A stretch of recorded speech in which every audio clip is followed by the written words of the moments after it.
Halo semuanya, perkenalkan nama saya Gina Rosvita Maharanisa dengan NIM 67012230045 dari kelas D3 Sistem Informasi 4603. Kali ini saya akan menjelaskan tentang tutorial hybrid topologi bus dan star untuk implementasi studio kelas pembelajaran. Baik, yang pertama saya akan menjelaskan pengertian dari topologi-topologi yang saya gunakan. Yang pertama adalah topologi bus, yaitu jenis topologi jaringan di mana semua perangkat ini terhubung pada satu kabel utama yang disebut backbone. Kemudian yang kedua ada topologi star. Nah, topologi ini adalah jenis topologi jaringan di mana semua perangkat atau device itu terhubung ke satu perangkat sentral melalui beberapa kabel. Dan jumlah kabelnya pun eh, dikostumisasi oleh jumlah device yang akan dipakai. Nah, di sini saya mengambil skenario untuk studio pembelajaran. Nah, di studio pembelajaran ini dalam satu gedung terdapat eh, satu ruangan untuk kantor utama dan satu ruangan untuk kelas belajar. Sebenarnya untuk studio pembelajaran ini dapat disesuaikan jumlah kelasnya. Entah itu jadi 2 kelas atau 3 kelas, tinggal mengcopy eh, topologi yang digunakan untuk ruangan kelas belajar. Nah, jadi untuk topologi yang digunakan dalam ruangan kelas belajar ini saya menggunakan topologi star. Dan untuk satu ruangan kantor saya menggunakan topologi bus untuk ada di ruangan kantor tersebut, kantor studio tersebut.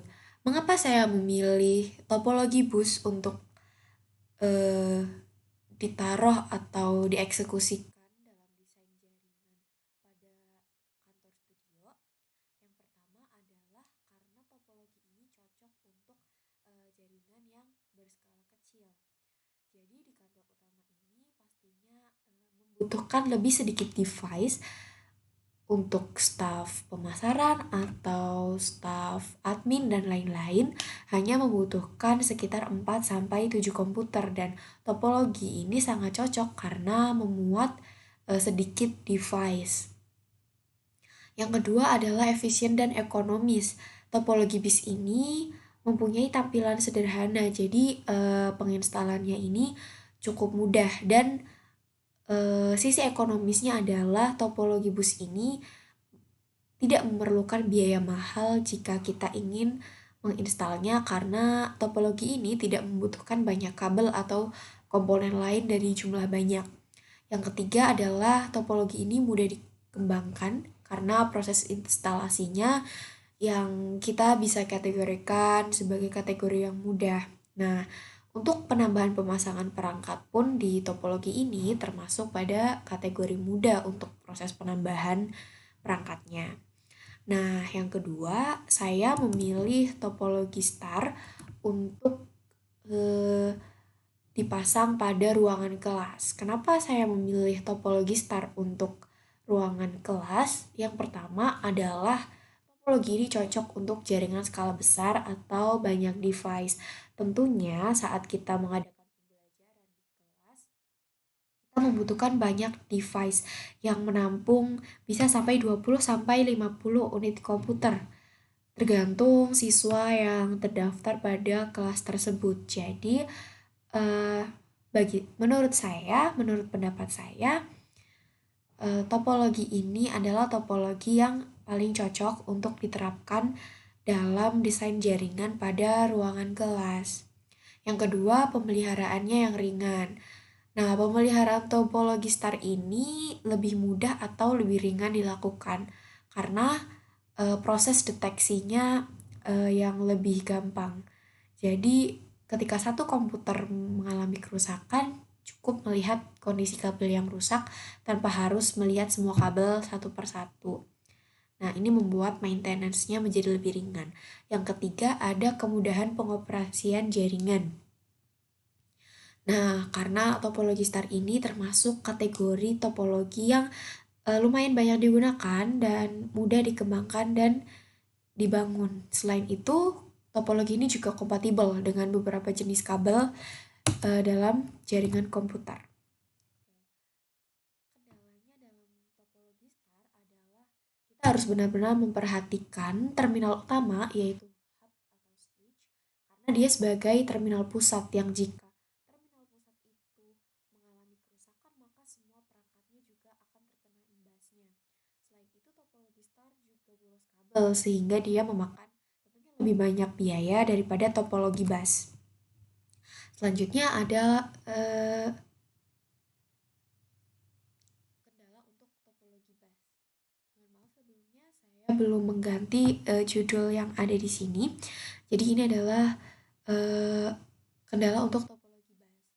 Nah, kendala untuk topologi bus adalah sulit mendeteksi kesalahan yang terjadi karena hanya tersambung pada kabel utama atau backbone. Selain itu, arus transfer data yang padat juga dapat mempengaruhi kecepatan akses tiap device.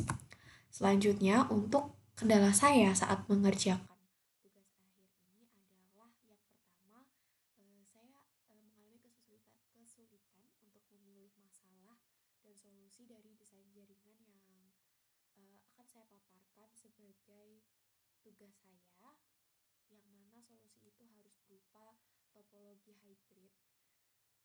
Selain itu, dalam proses pengerjaannya saya juga menemukan salah satu kendala, yaitu sulitnya menemukan cara untuk konfigurasi router pada jaringan. Karena saya sudah mencoba beberapa kali untuk trial dan errornya, dan itu lumayan memakan waktu sangat lama karena saya juga baru belajar. Oke, kita langsung pada tutorial yang pertama, yaitu langkah-langkah untuk menyusun device. Jadi desain keseluruhan adalah di sini kita memakai dua router dan penghubungnya ada kabel cross. Nah, di sini router yang pertama terhubung pada topologi star. Ini ada ruangan kelas, di sini menggunakan topologi star. Kemudian router yang kedua terhubung pada ruangan kantor yang menggunakan topologi bus. Nah, untuk lebih lengkapnya kita coba praktek langsung saja.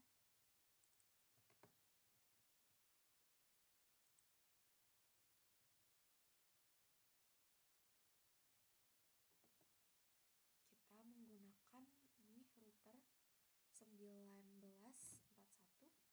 Kita mengikuti saja 1941. Di sini ada dua switch ya.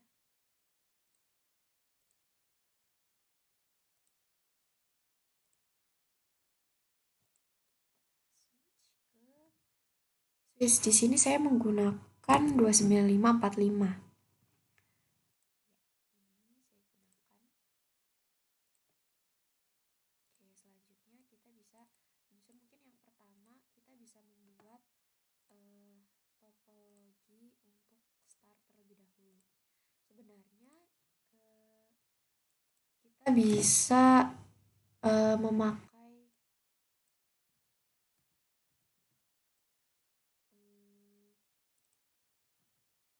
10 sampai 20 atau bahkan 50 PC untuk kelasnya. Cuma karena di sini saya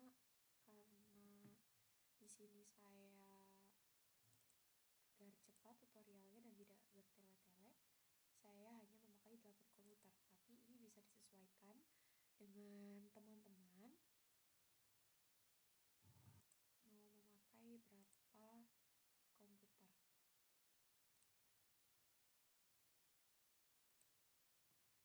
Di sini ada 4 switch.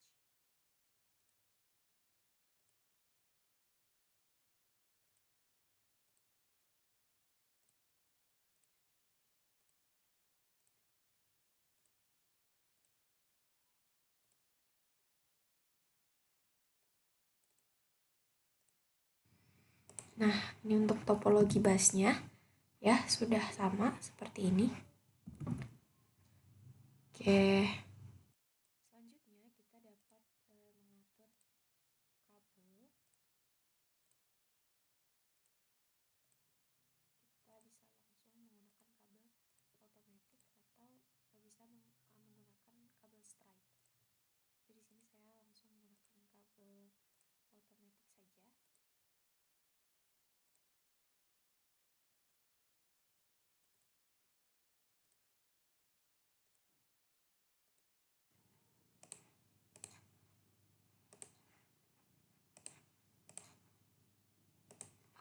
sudah terhubung semua. Teman-teman, kita tinggal menunggu warna hijau ini untuk proses booting. Kemudian kita lanjutkan.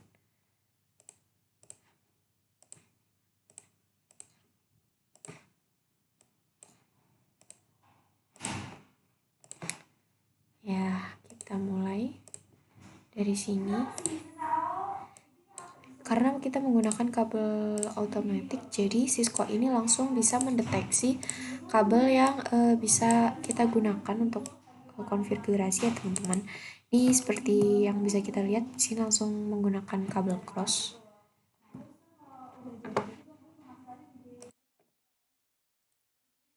Lalu kita sambungkan ke routernya.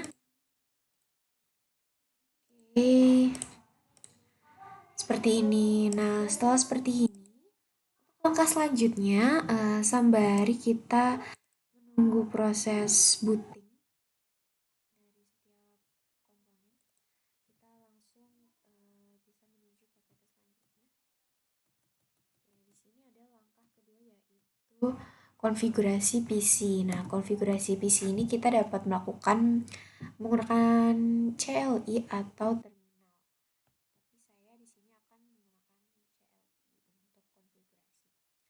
Nah, di sini sudah disediakan untuk IP address dengan subnet mask. Saya pilih subnet masknya untuk kelas C karena menurut saya komputer-komputer atau device yang digunakan dalam satu gedung ini tidaklah membutuhkan banyak device. Jadi mungkin cukup sekitar 200 device atau host saja yang kita perlukan.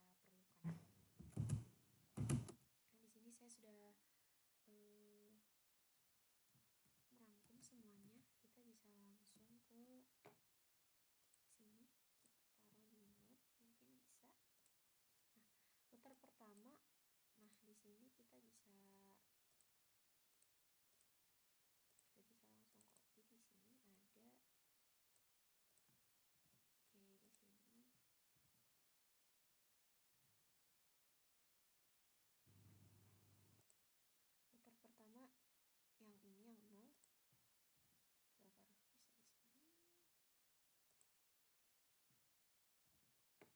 Ini ada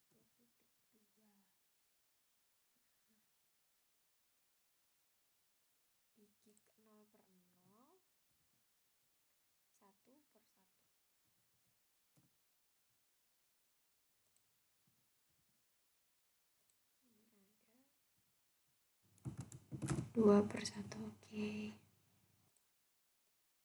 Nah, ini untuk sebagai pedoman kita, teman-teman. Oke. Nah, setelah itu kita bisa taruh semuanya ya di sini. Untuk topologi bus dan untuk register. Oke, kebalik. Ini busnya di sini,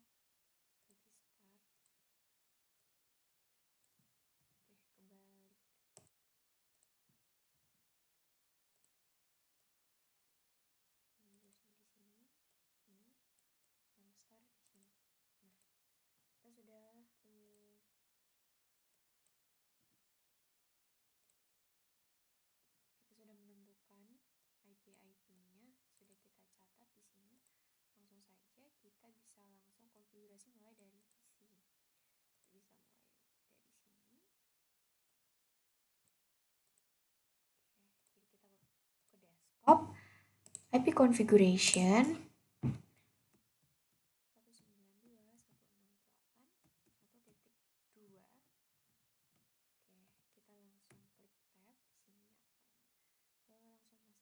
Nah, di sini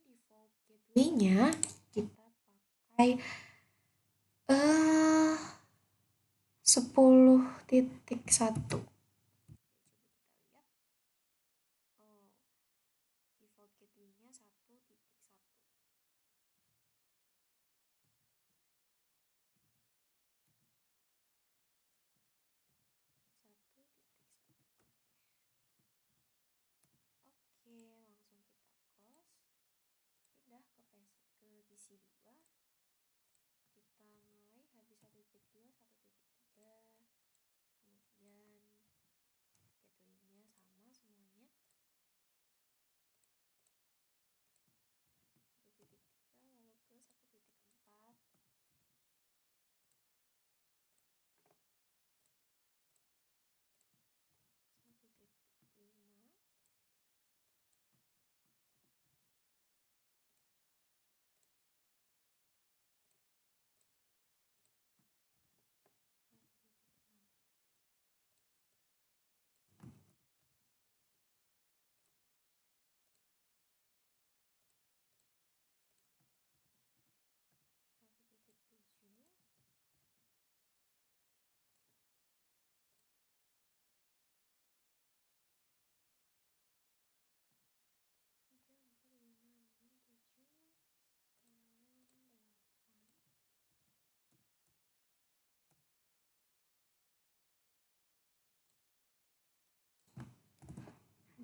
kita config IP dari ini, mulai dari 2.2 dan default gateway-nya 2.1.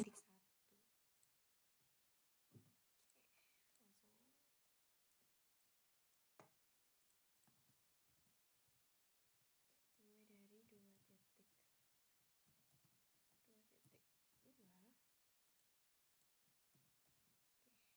Default gateway-nya 2.1.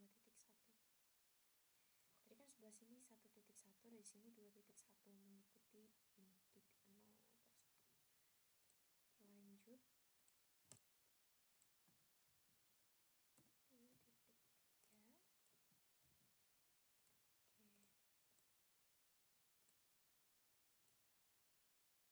Oke. Sini 2.4.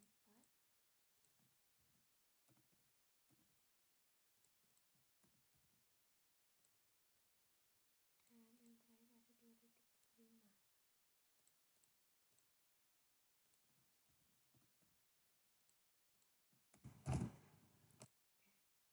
Oke, setelah semuanya selesai,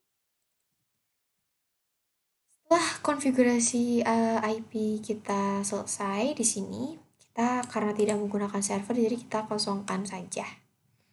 Oke, setelah itu kita lakukan konfigurasi router. Nah, untuk konfigurasi routernya di sini ada untuk router 0 dan router 1. Langkah-langkahnya adalah yang pertama kita mulai dari router 0 dulu, teman-teman. Kita klik routernya. Nah, kita masuk ke CLI. Nah, di sini kita tulis no. Oke, terus kita bisa enter di sini. Oke, enter, kita klik EN untuk enable. Di sini kita langsung ke config tag.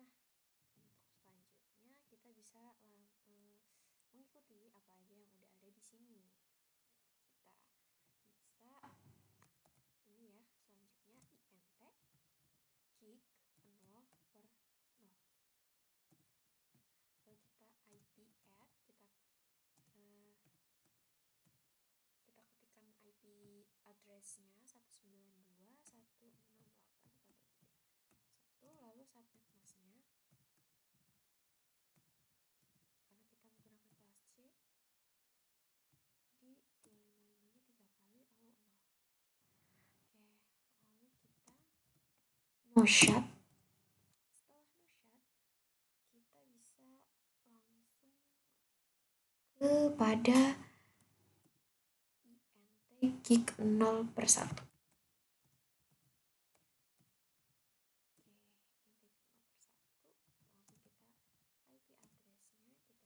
Langsung kita IP address-nya kita set 192.168.10.1. 255, 255, 255, 0. Oke, setelah itu kita no shoot lagi. Oke. Lalu kita end di sini. Nah, selanjutnya kita balik ke Cisco lagi. Di sini sudah di hijau-hijau ya, teman-teman. Oke, kita di sini sama. Kita no. Setelah itu kita enter and config teh. Lalu kita lihat konfigurasinya di sini untuk router 1 ya. Nah, di sini ada untuk router 1 config teh, lalu di sini ada int gig 0/0.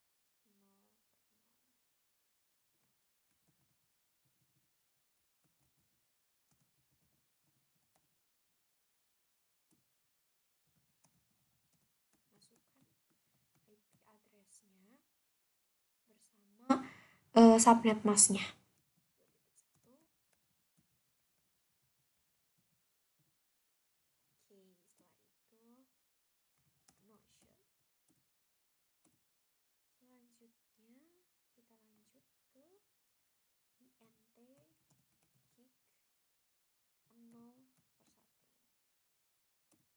Oke, setelah itu no shut. Selanjutnya kita lanjut ke int gig 0/1. Oke, kita tulis IP address-nya 192.168.10.1. 2, lalu kita jangan lupa harus ada akhiran subnet masnya. Oke, setelah itu no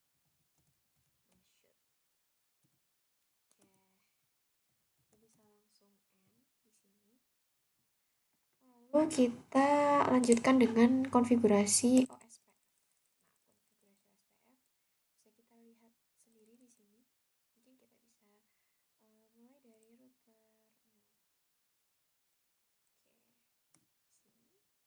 Oke, di sini router, terus kita masuk ke config T lagi.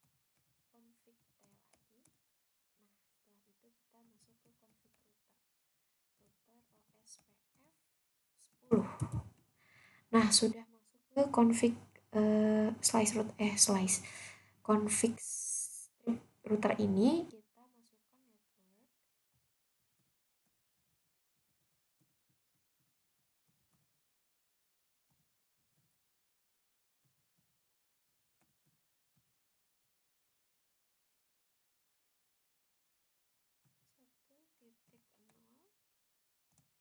Lalu kita masukkan kebalikan dari subnet mask. Jika subnet mask 255.255.255.0, maka kita balik jadi 0.0.0.255. Oke,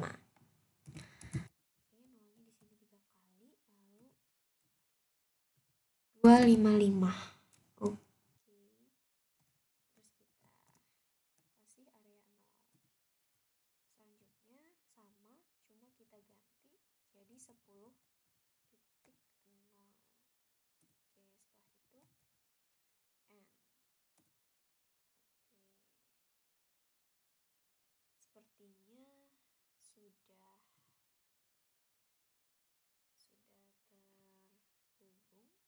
Kita bisa lanjutkan di router 1.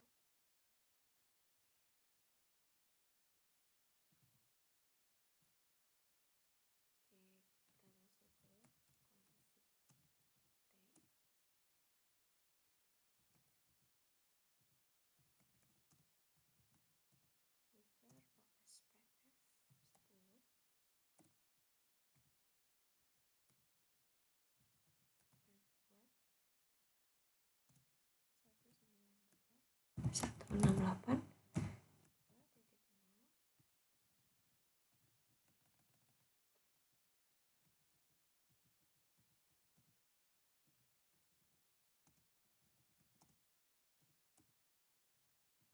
di sini ganti jadi 10.0. Kita end.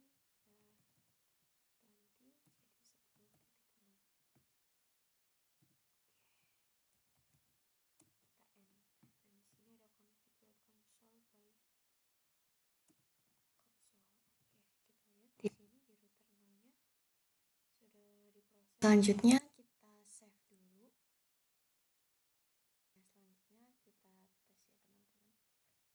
Untuk mengirim pesan sesama topologi, di satu topologi yang pertama ada successful. Sebelumnya saya sudah menguji ya teman-teman, jadi kita harus mencoba berkali-kali. Bisa jadi 2 kali percobaan baru sukses, atau bisa langsung sukses.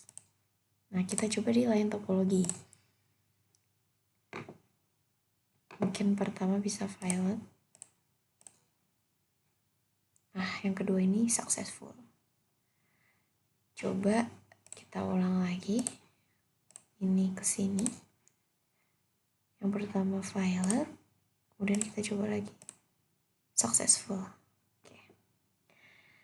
Mungkin segitu saja teman-teman. Yang penting sudah successful hasilnya.